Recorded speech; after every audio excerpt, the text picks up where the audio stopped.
Another day, another basketball stories na naman ang pagkukwentuhan natin.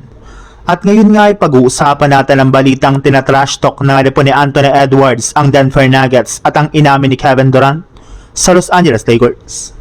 Sa pagtabla nga po ng first round series ng Minnesota Timberwolves at Denver Nuggets ay mas lalo na nga pong naging mainit ngayon ang kanilang bakbakan. Bukod nga po sa pisikalidad na nangyayari sa loob ng court ay nagkakaroon na rin naman nga po ng trash talkan dito ang kanilang mga manlalaro. At inumpisan nga po ito ng superstar na si Anthony Edwards nang makipagyabangan siya kay Nikola Jokic at maging kay Jamal Murray.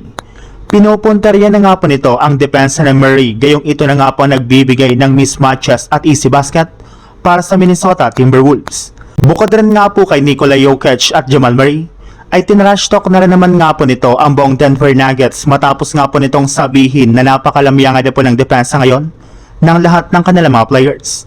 Kaya dahil nga po sa ginagawang trash talk ngayon ng Minnesota Timberwolves ay inaasahan na nga po na mas lalo pang magiging mainit at pisikal ang kanilang laban pagdating ng Game 3 at Game 4. Mas lalo lang naman nga pong pinipiko ng Wolves sina Nikola Jokic at Jamal Murray na bawian sila sa kanilang mga susunod na laban.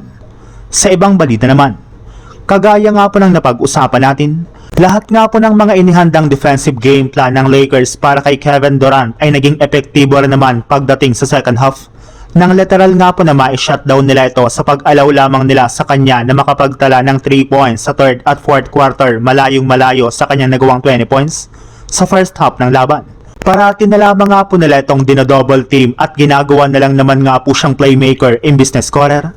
Kaya yun na nga pong isa sa mga rason bakit nagawa nilang makuha ang panalo sa kanilang Game 2. Bukod rin nga po dyan, nakapagtala rin naman nga po si Kevin Durant ng 9 turnovers kung saan ito na nga pong worst performance niya sa NBA playoffs. At pagkatapos nga po ng kanilang laro ay mismong si Kevin Durant na nga po ang nagsabi na medyo nga po hindi naging maayos ang opensa ng kanilang team sa Game 2 since halos lahat nga po ng kanilang mga tira ay hindi pumapasok dito. Kailangan nga na po nila itong ayusin kung gusto man nga po nilang makabawi at maipanalo ang kanilang susunod na laban.